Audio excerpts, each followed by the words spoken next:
Eu vou falar mais sobre isso, porque hoje nós estamos encerrando também o nosso curso Fé. Hoje já é a 12ª lição, lição de número 12, e que bênção que foi. Deixa eu perguntar, quem aprendeu bastante com esse curso Fé? Aprendeu? Até ponho à minha disposição para você, se você diz, pastor, eu perdi alguma lição aí, faltei lá no dia tal, perdi a lição 10, perdi a lição 11, perdi a lição 5, 6 ou a 7, se você verdadeiramente quiser, deixa depois no final um papelzinho com o seu nome e qual é a lição que você quer. Olha, pastor, eu gostaria da lição 3, um exemplo, né, da 7 e da 9, foi os dias que eu não pude vir. Eu faço questão de reimprimir lá para você e te entregar, faça essa questão. Agora, se você for querer de verdade, amém, Jesus? Não, eu vou pegar lá, depois não vou nem ler. Não faça isso. Se você for querer de verdade, não, pastor, eu faço questão de ter aquelas lições que eu não tenho. Então deixa o seu nome, com as lições que você perdeu, que você deseja ter, que aí nós vamos imprimir para você, vamos te entregar. Aí você dá um prazinho aí, dá um tempinho, que aí dentro de um prazinho a gente consegue te entregar. Amém, Jesus? Glória a Deus. Então fica nessa fé conosco. Vamos então para a lição 12, que foi uma bênção, e hoje vai terminar aqui com essa palavra tremenda. Qual que é o título da lição 12? Realizando o quê? A obra de Deus. Você vai ver aqui hoje o que é a obra de Deus e que nós precisamos, eu e você, realizar essa obra. Amém, Jesus? Vamos começar? Podemos começar, sim ou não?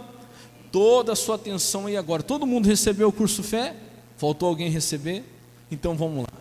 E diz assim: entre aqueles que se declaram cristãos, é grande o número de pessoas que vivem mal, constituindo-se num péssimo exemplo para o Evangelho. Pois, como alguém poderá dar crédito à promessa da vida abundante trazida por Jesus, se aqueles que garantem que vivem debaixo da sua graça demonstram que a vida abundante não é real? Ela é ou não é real? Pelas promessas bíblicas, sim, mas pelo viver de muitos parece que não. Então olha para o pastor, aqui o missionário está puxando um pouquinho a nossa orelha. Diz, olha, muitos que se declaram cristãos não estão vivendo aquela vida abundante que a Bíblia promete. Afinal, a vida abundante que a Bíblia promete é real ou não? E ele diz assim, ó, pelas promessas é real, mas pela vida de muitos cristãos hoje, parece que não é. Ô pastor, mas que triste, uma pessoa serve a Deus e aí ela não está vivendo o que a Bíblia diz que é real, ela não está vivendo essa abundância que a Bíblia fala que é verdadeira. Pois é, e é o que está acontecendo na vida de muitos. E aí o missionário vai colocar aqui 3 possíveis culpados da pessoa não estar vivendo aquilo que a Bíblia diz que é o quê? Real. Diga glória a Deus. Ó, a primeira culpa, né? Ele diz assim, ó, de quem é a culpa? Vamos lá? Às vezes a culpa é de quem? Da própria pessoa. Ela vive de que maneira? Desleixadamente, sem querer o quê? Aprender o que a palavra fala sobre a sua posição em Cristo, e não assumindo os seus direitos como membro da família de quem? Do Senhor. Continua, a culpa pode cair também sobre quem? Os pregadores, os pastores, que não ensinam o quê? A verdade. Muitos ensinam teologia. Devemos aceitar ainda que a culpa pode estar, em alguns casos, nas pessoas que fizeram as traduções das Sagradas Escrituras, se bem que temos que reconhecer que eles tentaram fazer o melhor e, de modo geral, foram felizes na obra que realizaram. Então deixa eu explicar para você isso aqui, para você entender direitinho. Então o missionário diz assim, olha, pode ser que a culpa de muitas pessoas não estarem vivendo a abundância que a Bíblia diz que é real, possa cair sobre 3 culpados aí. Primeiro deles, a própria pessoa, como ele diz, que é desleixada e não procura aprender o que a palavra de Deus fala. E se não conhece, o próprio Deus diz, Oséias 6,3, o meu povo sofre ou foi destruído porque lhe faltou o quê? Conhecimento. E aí a culpa é de quem? Da própria pessoa. Pode ser que a culpa seja dos pregadores, porque não estão ensinando a verdade, não estão ensinando o que deveriam ensinar. E eu creio que, para a glória de Jesus, humildemente eu acredito que aqui nós temos procurado ensinar o que a Bíblia fala. E o terceiro, ele diz, pode ser até das pessoas que traduziram a Bíblia para a nossa língua, porque talvez elas deixaram algumas coisas diferentes do que era no original, e muitas pessoas estão perdendo as bênçãos por causa disso. Então ele vai falar dessas três aqui. Só que eu posso ser sincero em dizer para você, olha para o pastor, 90% das vezes aqui, desses três culpados, a própria pessoa, o pregador que não está ensinando direito, ou a quem traduziu a Bíblia, né? A tradução da Bíblia. Eu acho que nessa verdade, a tradução da Bíblia hoje em dia já não é mais uma desculpa, porque você tem Bíblia traduzida de várias maneiras, em várias versões, é só você querer aprender, amém? 90% das vezes eu posso dizer para você que o culpado é quem? A própria pessoa. É a verdade. A palavra está sendo ensinada, os pastores estão pregando a verdade, mas vamos lá, por que o senhor diz que 90% das vezes a culpa é da própria pessoa? Como o missionário diz, porque é desleixado em aprender o quê? A palavra. Faz uma reflexão, pensa aí com você mesmo, fora do dia de culto, que você é obrigado aqui a ler a Bíblia, quantas vezes na semana você pega a sua Bíblia? Pensa com você, responda para você mesmo. Fora do dia do culto, quantas vezes no dia você pega a sua Bíblia para ler? Você procura examinar as Escrituras. Não estou falando ler, hein? Presta atenção.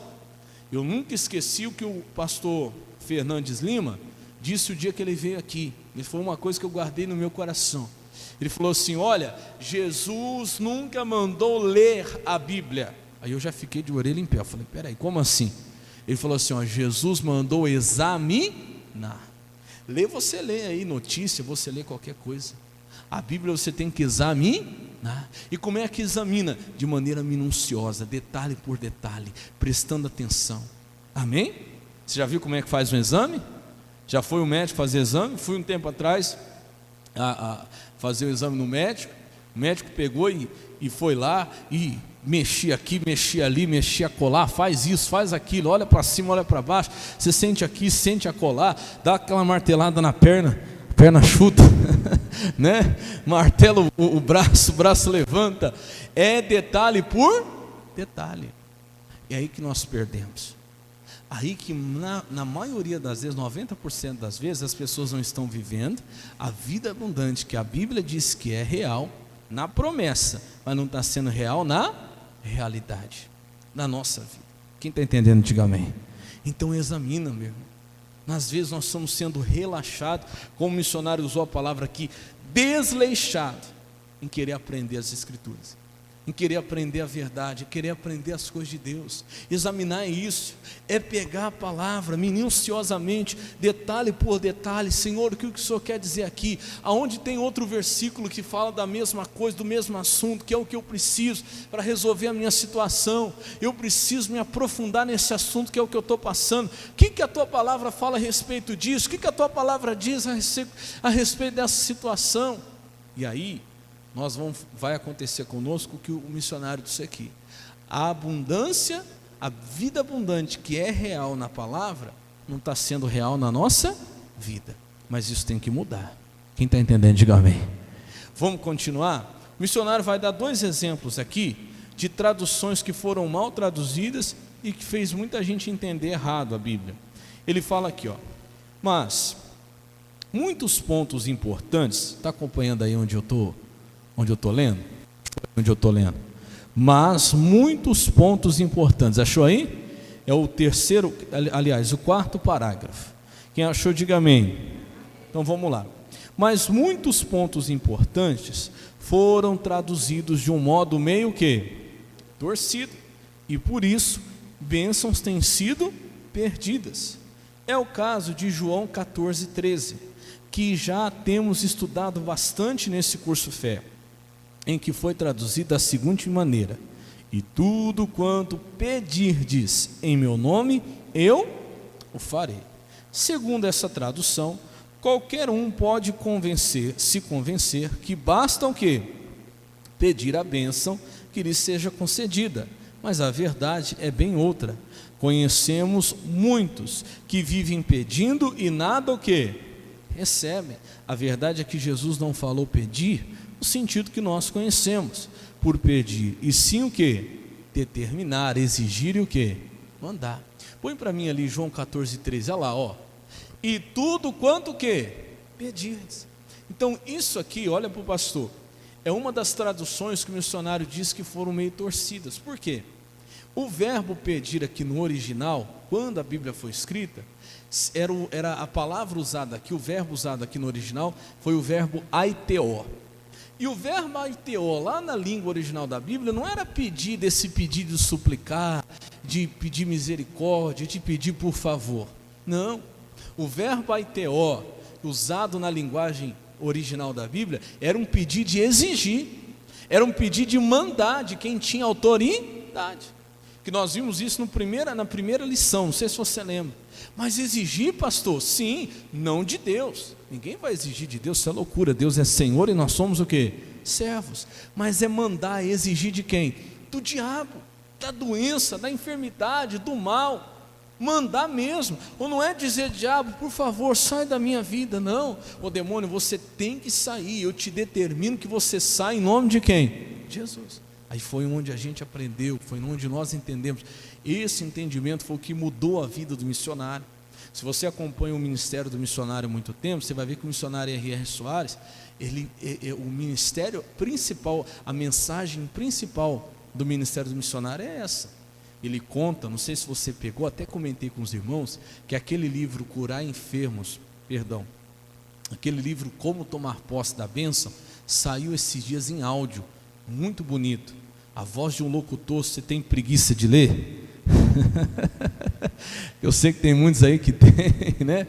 Pastor, tem preguiça de ler? Entra lá no YouTube, coloca lá, Como Tomar Posse da Bênção, audiobook, ou livro em áudio, a mesma coisa, vai aparecer lá. E aí ele conta nesse livro o seguinte, que o missionário, ele tinha um resfriado que nunca era curado. Ele já era pregador, ele já fazia obra de Deus, orava por tantos eram curados, mas aquele resfriado ele não era curado. Quem já ouviu esse testemunho do missionário? Quem já ouviu? Ele conta várias vezes isso.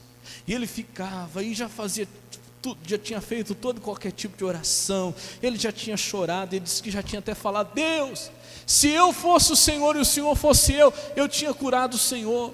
Olha quantas vezes eu já pedi, eu não sei mais o que fazer.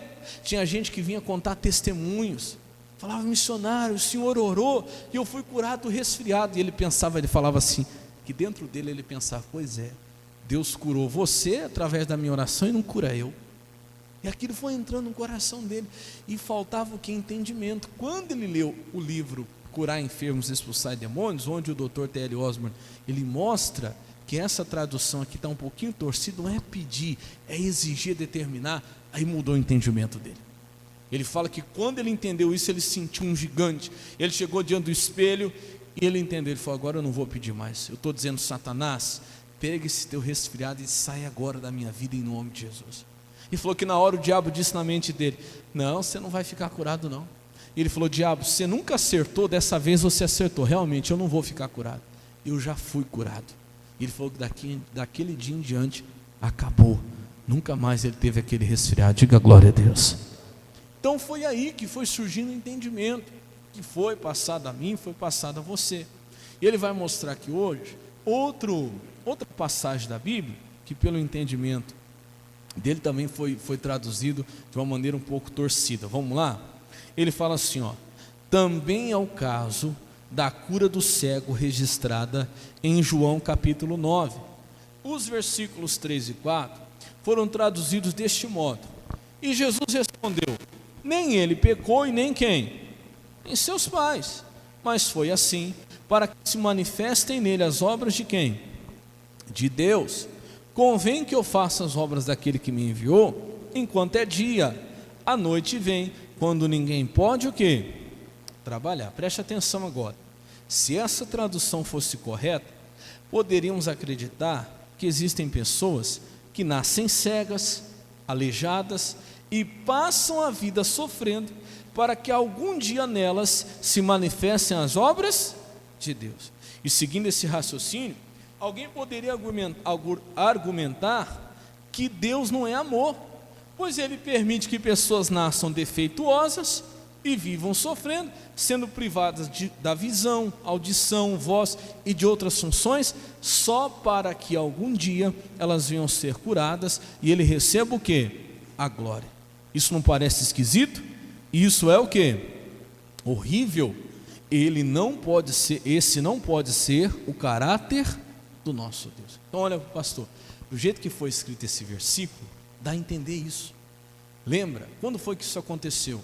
Veio um cego de nascença, ele nasceu cego, e os discípulos despertam uma curiosidade, porque no entendimento da época, inclusive era o entendimento dos discípulos, que todo e qualquer sofrimento era causado por pecado. Então eles chegam para Jesus e falam assim: Senhor, nesse caso aí, que é um homem que nasceu cego já, quem foi que pecou para ele já nascer desse jeito? Ele pecou ou seus pais pecaram? Primeiro que era uma pergunta meio boba, né? Ele pecou? Como que ele ia pecar antes de nascer? Para já nascer cego. Concorda comigo? Até o que o missionário fala depois aqui. Que aí depois Jesus completa. Ele fala assim: não, nem ele, nem os seus pais. Porque também tem um versículo que fala, se eu não me engano, acho que é Ezequiel 18, que a responsabilidade é pessoal. Daquele momento em diante, Deus estava determinando que os filhos não pagariam mais pelo pecado dos pais. Já leu que a Bíblia fala assim, ó: comem uvas verdes os pais e os dentes dos filhos ficam embotados. Quem já leu isso na Bíblia? Quer dizer, isso não vai acontecer. Então, de quem era a culpa? Aí Jesus responde: nem dele e nem dos seus pais. Ponto final. Aí Jesus começa outro assunto. Jesus fala assim, ó: mas para que se realize a obra de Deus, é necessário que se faça a obra daquele que me enviou enquanto é dia, porque a noite vem em que ninguém pode o quê?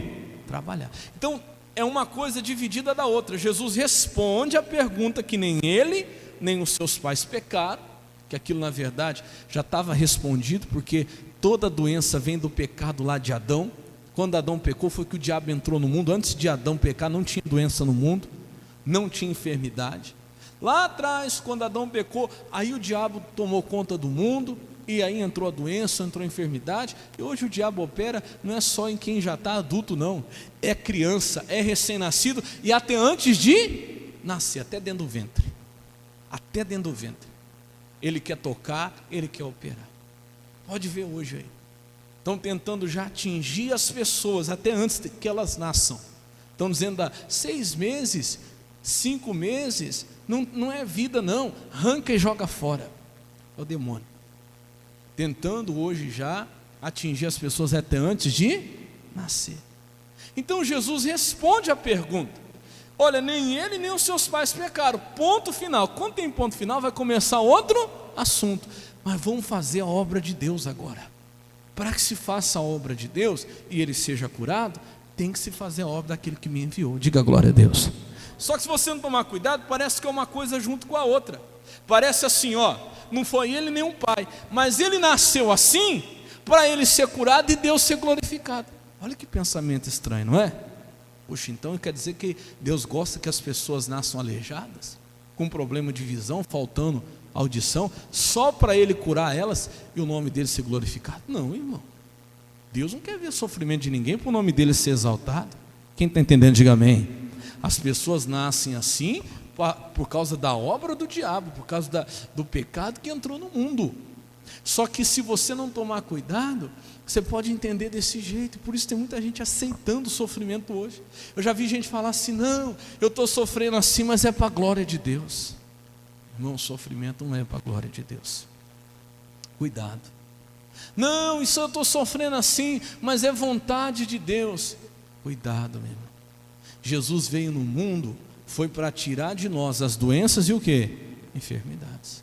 Nenhuma enfermidade é para a glória de Deus. Nenhuma enfermidade é para o louvor do Senhor. Talvez é falta de entendimento sua, talvez é falta de entendimento seu. E se você começa a entende isso, acabou esse sofrimento, tem que ir embora. Porque Jesus veio para desfazer as obras de quem? Do diabo. Amém, Jesus? Vamos continuar, está dando para entender até aqui, sim ou não? Então não entenda errado, cuidado para não distorcer. o entendimento desse versículo. Olha o exemplo de Jesus, é o segundo título aí. Quem achou, diga amém. Então diz assim, o exemplo de Jesus. Quando Jesus esteve aqui no mundo, o que ele fez? Olha para mim agora, rapidinho. Por que Jesus curou a todos? Fala assim comigo, porque a enfermidade não é de Deus. Não é, irmão. Jesus, ele lutava contra a enfermidade. Onde Jesus viu um enfermo, ele queria fazer o quê? Curar. Aí lembra que eu falei, Jesus veio para desfazer as obras de quem? Então a enfermidade é uma obra de quem? Porque toda vez que Jesus viu uma enfermidade, ele queria o quê? Desfazer, curar. Está entendendo? Sim ou não? Então nunca mais aceite alguém falar para você, não, essa enfermidade aí Deus que colocou. Fala, Deus não tem enfermidade para pôr em ninguém. Amém? Ficou claro isso, sim ou não? Então Jesus esteve aqui no mundo e fez o quê? Curou a todos. Continua aí. Ele nunca aprovou o quê? Sofrimento. Nem disse a ninguém que Deus queria que ele... Já viu Jesus chegar em alguém? Quando ele estava andando aqui, falar assim, é assim mesmo, você tem que ficar assim porque Deus quer que você sofra. Olha, assim mesmo, se conforma aí, porque esse sofrimento aí, Deus que está mandando para você. Não. Toda vez que Jesus chegava e tinha alguém sofrendo, Jesus tirava o sofrimento daquela pessoa. Diga glória a Deus. Então Jesus veio desfazer as obras de quem? Do diabo. Então se Jesus desfazia o sofrimento também era de quem? Do diabo. Porque Jesus era contra toda a obra do diabo. Então vamos continuar. Nessa passagem da cura do cego, ele não falou que o homem nascera desse modo para que o Senhor Deus algum dia viesse receber glórias pela sua cura. Primeiro, como sabemos, o Novo Testamento foi escrito na língua grega, e o grego daquela época não conhecia os sinais de pontuação como hoje nós conhecemos. Então olha aqui, pastor, naquela época o grego não tinha ponto final para você saber quando estava terminando um assunto, começando outro. Então no grego parecia tudo uma coisa só. Deu para entender, sim ou não? Continua, ele fala assim, também João, ao escrever o seu evangelho, não dividiu em capítulos e versículos. Ele escreveu como o quê? Uma carta. Atribui-se ao cardeal Hugo, falecido em 1263, ou a Stephen Langton, falecido em 1228, a divisão da Bíblia em capítulos. Para um minutinho. Quem sabia que a Bíblia não foi escrita em capítulos? Quem sabia disso? Ninguém. Então hoje você descobriu. Pastor, a Bíblia não foi escrita desse jeitinho que a gente conhece hoje? Não. A Bíblia foi escrita em forma de cartas. Aí lá na frente alguém, como foi dito aqui, esses dois homens, né? Chegaram um tempo que eles disseram o seguinte, vamos dividir em capítulos, para ficar mais fácil de encontrar. Está entendendo, sim ou não? Mas era uma carta, eram pergaminhos, né? Eram rolos, onde eram escritas cartas dos livros da palavra de Deus. Continua, e ele fala assim, a divisão em versículos foi obra de Robert Stevens em 1551. A tradução desse trecho teria sido melhor se tivesse sido feita desse modo. E respondeu Jesus, nem ele pecou e nem seus pais. Ponto final. Respondeu a pergunta, agora vai começar outro assunto. Mas para que a obra de Deus seja realizada, é necessário que façamos a obra daquele que me enviou, enquanto é dia. A noite vem, quando ninguém pode o quê? Trabalhar. Então olha para o pastor, é o que faz muita gente hoje que os discípulos estavam fazendo. Os discípulos queriam encontrar a razão, a causa, o motivo daquele homem nascer cego. Jesus, quem foi que errou? Foi ele? Foi os pais dele? Foi como se Jesus dissesse assim, nem ele, nem os pais dele. Ponto final. Está respondido, sim ou não? Ponto. Agora vamos falar de outro assunto. Não adianta ficar procurando a causa do problema. Quem é o culpado dessa situação? Responde para mim. Se eles encontrassem de quem foi a culpa, resolveria o problema do cego? Ele seria curado? Ele continuaria o quê? Cego. Só saberia que ele é cego agora por causa do fulano, ou por culpa de ciclano. Jesus falou, esquece isso. Não foi ele, não foi os seus pais. Ponto final. Agora vamos tratar da obra de Deus. Vamos fazer a obra de Deus enquanto é dia. Porque se ninguém fizer a obra de Deus, ele vai continuar o quê? Cego. Quem está entendendo, diga amém. Irmão, olha para o pastor, talvez é o que faz você, é o que faz muita gente hoje. Fica aí dizendo assim: ai, deixa eu pensar, sabe por que eu acho que eu sou assim? Eu acho que eu sou desse jeito por causa do meu pai, do jeito que o meu pai me criou.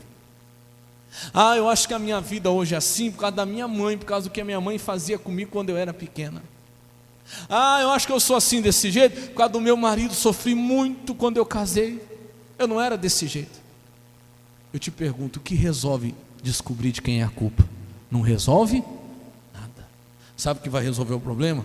Se daqui para frente você esqueceu o que passou, parar de ficar encontrando culpado e fazer a obra de Deus, fazer o que Deus está mandando fazer, para que resolva o problema.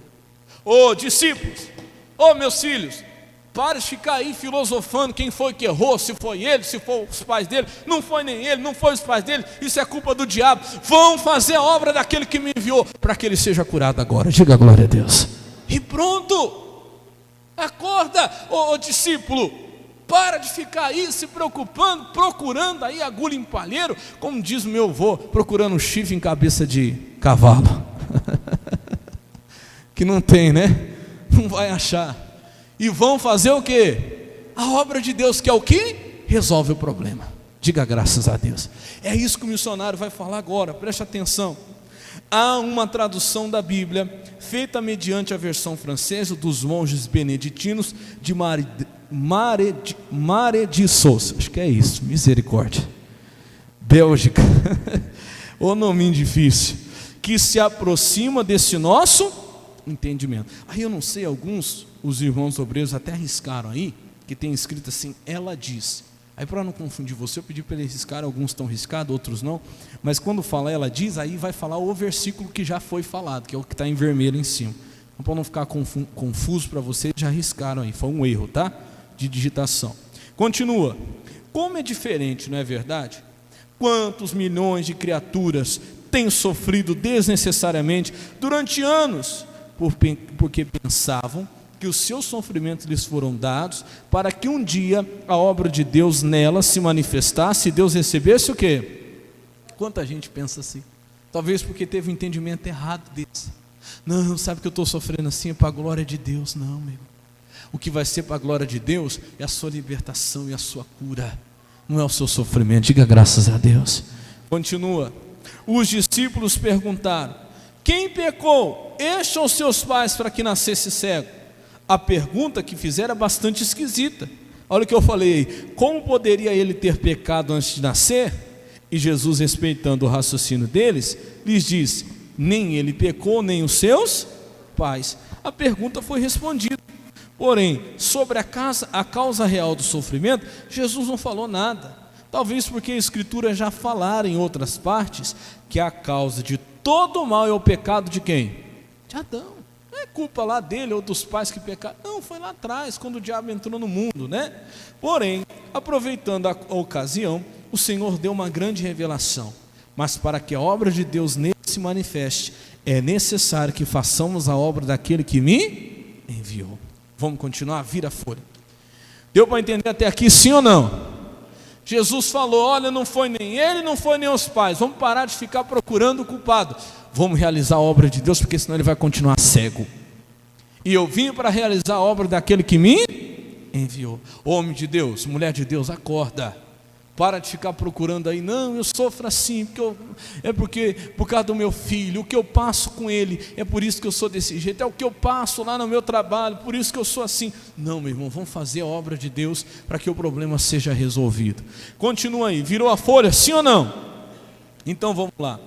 Era Jesus, o homem, quem deveria fazer as obras de Deus. Presta atenção, se ele não as fizesse, lê você.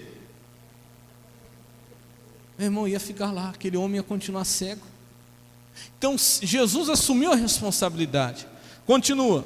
Durante anos, aquele cego e outros doentes sofreram, porque ninguém fazia o quê? Olha para o pastor, olha para mim. Você vê antes de Jesus alguém curando os enfermos?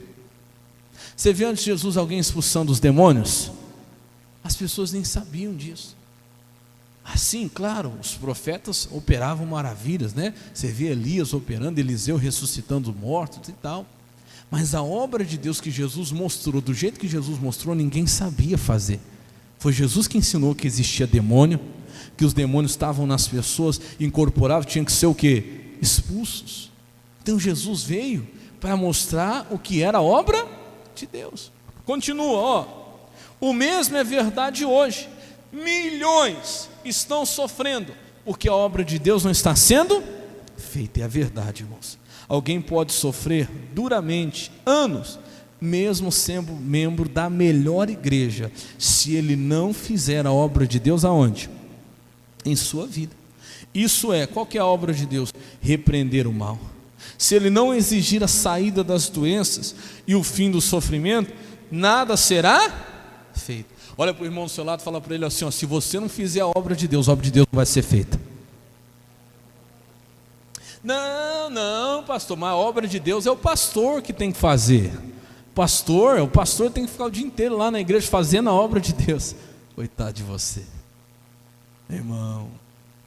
Jesus não jogou a responsabilidade para o pastor. Não, quem faz a obra de Deus é os obreiros, pastor. Eles têm uniforme para isso, eles têm uniforme para fazer a obra de Deus. E você faz o quê? Irmão, se você não fizer a obra de Deus na sua vida, ela não vai ser feita. É você que tem que fazer a obra de Deus. Diga glória a Deus. Nós temos que fazer a obra de Deus. Vamos continuar? Ele fala assim, ó: é necessário que façamos a obra daquele que nos enviou enquanto é dia. Para isso recebemos essa missão de quem? Do Senhor Jesus. Olha aí o que diz Marcos 16:15. Ide por todo o mundo, pregai o evangelho a toda criatura. Quem crer e for batizado será salvo, mas quem não crer será condenado. E estes sinais seguirão aos que crerem. Em meu nome expulsarão demônios, falarão novas línguas, pegarão em serpentes, e se beberem alguma coisa mortífera, não lhes fará dano algum, e imporão as mãos sobre os enfermos. E o que vai acontecer? E os curarão. Diga glória a Deus. Vamos fazer a obra de Deus, meu irmão. Não é só o pastor aqui na igreja, não. É você no seu trabalho, é dentro da sua casa, onde Deus te mandar. É colocar a mão sobre o enfermo para que ele seja curado. Pastor, mas eu? Sim, você. Você quem tem que fazer a obra de Deus. Se você não fazer, começando pela sua vida, a obra de Deus não vai ser realizada. Jesus veio para nos ensinar a fazer a obra de Deus, e Ele foi. E hoje nós temos que continuar fazendo a obra de Deus. É colocar a mão sobre a tua cabeça e exigir que a doença vá embora, porque Ele diz: imporão as mãos sobre os enfermos e os curarão. Então você tem que realizar essa obra. Não está dizendo ali: ide os pastores, ide os missionários, ide os obreiros, ide a quem quer que esteja ouvindo, e faz a obra de Deus. Expulsa os demônios, põe as mãos sobre os enfermos que eles serão curados. Prega o evangelho, quem crê, batize. Quem não crê, vai ser condenado. Porque esses sinais seguirão a quem? Aos pastores. Esses sinais seguirão aos obreiros.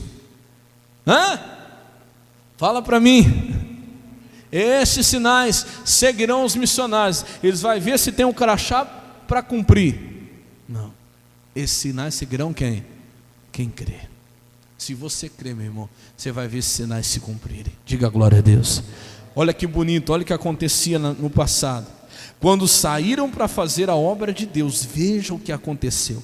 E eles, tendo partido, pregaram por todas as partes, cooperando com eles quem? Olha que bonito, ó. E confirmando a palavra com o quê? Com os sinais que se seguiram. Amém. Diga glória a Deus. Meu irmão, a palavra não pode ser bonita só aqui. A promessa da vida abundante não pode ser real só na promessa. Irmão, ela tem que se cumprir. Ela tem que ser confirmada pelos sinais. Diga graças a Deus. Tem que acontecer. Vamos continuar? Acorde, meu irmão. Já fomos o quê? Enviados. Temos uma missão. Devemos fazê-la já, a partir de agora. Irmão, Deus está precisando de gente para fazer a obra de Deus. Fazer a obra de Deus não é só ser um pastor ou ser um obreiro. Fazer a obra de Deus, você vai ver daqui a pouco, é crer na palavra dele. Eu te pergunto, você está fazendo a obra de Deus na sua casa? Olha para mim, puxa a sua orelha hoje. Você está fazendo a obra de Deus no seu trabalho? Você está fazendo a obra de Deus na sua vida? Irmão, Deus não escolheu nomes, Deus mandou fazer a obra de Deus. Pastor, o que é fazer a obra de Deus? Você vai entender agora o significado de realizar o quê? A obra de Deus. Vamos lá? Somos nós que realizamos a obra de Deus. Mas o que realmente significa realizar a obra de Deus?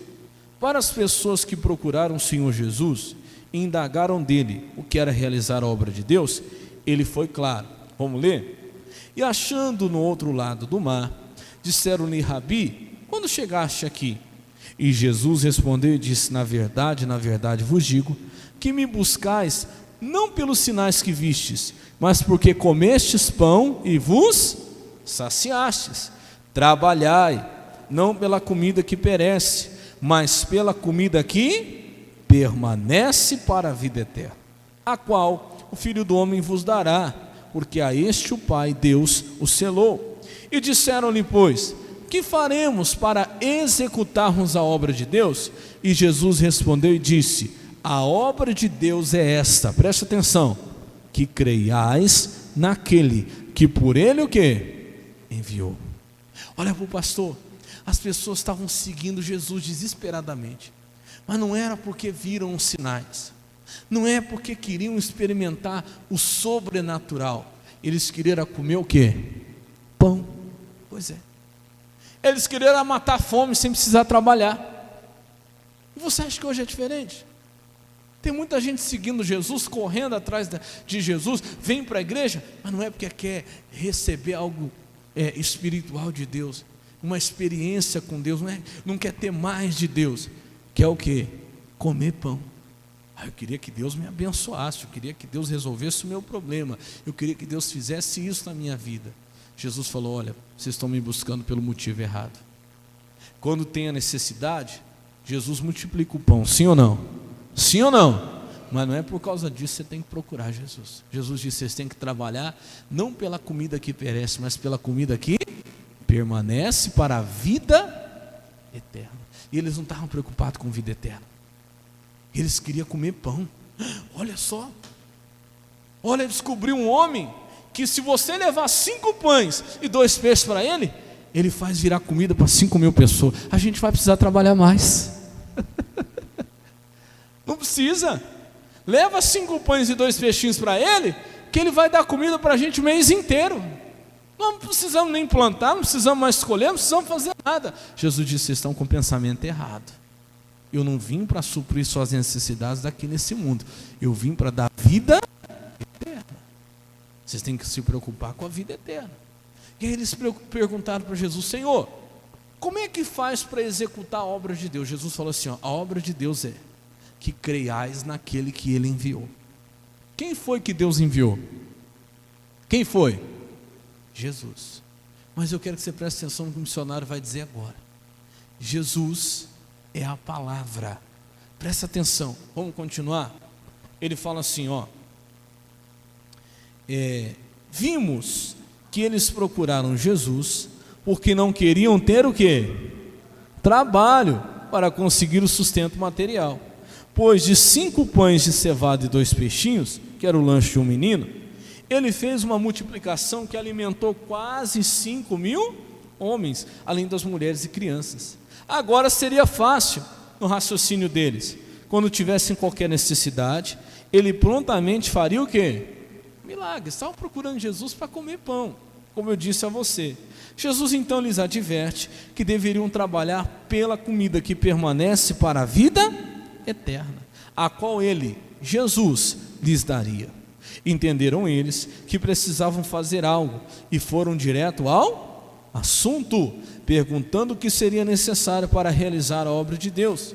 E Jesus lhes informou que não são as obras de Deus que temos que realizar, e sim a obra de Deus, a qual é crer naquele que por ele foi enviado.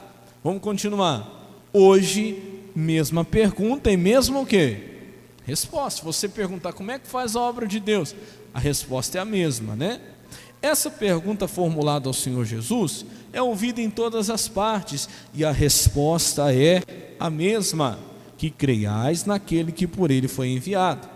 Mas o que é crer naquele que por ele foi enviado? Muitas pessoas garantem com boca cheia que crer naquele que Deus enviou, que creem naquele que Deus enviou. E quando lhes perguntam quem foi que Deus enviou, respondem logo: quem foi? Jesus. De certo modo elas estão certas, mas a verdade é que Deus não enviou Jesus propriamente. Deus enviou o quê? Sua palavra. Olha para o pastor, só um minutinho. O que o missionário está falando aqui? Lembra de João capítulo 1? O que diz lá em João capítulo 1? No princípio era o quê? Quem lembra? O verbo. O que é o verbo? Palavra. E o verbo estava com Deus, e o verbo era Deus. E aí o verbo se fez o quê? Carne. Então Deus não enviou propriamente Jesus. Deus enviou o verbo, e o verbo se tornou o quê? Carne. Então Jesus enviou a palavra. Então a obra de Deus, lembra, a obra de Deus é que creiais naquele que Ele enviou. Quem foi que Ele enviou? O verbo, Jesus. Mas antes de Jesus ser Jesus, Ele era o quê? No princípio Ele era o verbo, a palavra. Então antes de eu dizer que eu creio em Jesus, eu tenho que crer primeiro no quê? Na palavra. Vamos ver que é o que o missionário vai falar agora. Presta atenção, ó. Ela encarnou-se, quer dizer, se transformou em carne. E nasceu quem? Jesus. É certo que Jesus e a palavra de Deus são a mesma pessoa, mas é preciso que se entenda a diferença, pois muitos garantem que creem em Jesus, mas não vivem de acordo com o quê? A palavra. Não tem como. Eles na verdade se enganam. Quem de fato crê no Senhor Jesus pratica o quê? A palavra de Deus. Então o que você fará a partir de agora? Se você não fizer a obra de Deus, ela não será feita. O que você diz? Você vai fazer a obra do Senhor? Pergunta para o irmão do seu lado: você vai fazer a obra do Senhor? Vai fazer ou não vai? O que é fazer a obra do Senhor? É crer naquele que Ele... E quem foi que Ele enviou? Fala assim, ó, o verbo. Você tem que crer nisso aqui. E aqui está escrito: imporão as mãos sobre os enfermos e os curarão. E aqui está escrito: em meu nome expulsarão os demônios. Então essa é a obra de Deus. Vamos terminar? Se você está doente ou com qualquer problema, pare de ficar pedindo a todo mundo que ore por você e que lhe ajude a conseguir algo de Deus. Decida agora mesmo a fazer a obra dele. Torne-se um filho obediente e um praticante do quê? Da palavra. Vamos fazer a obra de Deus? Fique de pé. Fique de pé que nós vamos fazer agora. Amém, Jesus? E vai começar onde, pastor? Como é que eu faço a obra de Deus? Você vai me dar um crachá? De jeito nenhum. Mas de jeito nenhum. A obra de Deus começa onde? Na sua vida. É agora, é crer naquele que Ele enviou. Ele enviou o quê? O verbo. Pega o seu sabonetinho aí agora, em nome de Jesus. Isso, pega ele, põe no seu coração. Hoje Jesus vai fazer uma limpeza agora. Isso, não interessa como você chegou aqui. Se você crê naquele que Ele enviou, hoje a obra de Deus vai acontecer na sua vida. Você vai sair daqui curado, você vai sair daqui liberto. Fecha os olhos agora. Meu Pai, muito obrigado por essa palavra. Pai, nós precisávamos dela. E antes de fazer qualquer oração, juntamente com todos que estão aqui, como fiz no culto das 9, como fiz no culto das 2 e faço agora no culto das 7h30, eu quero pedir perdão ao Senhor por todas as vezes em que eu não fiz a obra de Deus na minha própria vida, em que eu não fiz a obra de Deus como ela deveria ter sido feita. Pede perdão a Deus agora, porque talvez por várias vezes você deixou de fazer a obra de Deus na sua vida, você deixou de fazer a obra de Deus na sua casa, por vergonha, por medo. Você sentiu de orar por alguém, você não orou. Você sentiu de orar até por você, você não orou. Fala: Jesus, me perdoa, porque por todas as vezes que eu deixei de fazer a obra de Deus, Você sentiu no coração de abençoar alguém, de expulsar um mal na vida de alguém, você não orou, você não expulsou, você não fez. Fala: Jesus, me perdoa. Porque quando veio a enfermidade, quando veio a doença, em vez de eu fazer a obra de Deus, eu fui lá, tomei o remédio. Ô meu irmão, não entenda mal, não seja errado você tomar remédio, não é errado tomar remédio, não. Mas você deveria ter feito a obra de Deus primeiro. A obra de Deus é orar, é impor as mãos sobre o enfermo, ainda que o enfermo seja você mesmo, e expulsar aquela doença. E a Bíblia diz que quando você colocasse a mão, o enfermo ficaria curado, ainda que o enfermo for você. A palavra de Deus diz, então tem que acontecer. Então fala: Jesus, fala assim com fé: Senhor Jesus, me ajuda a fazer a obra de Deus, começando pela minha vida, em nome de Jesus.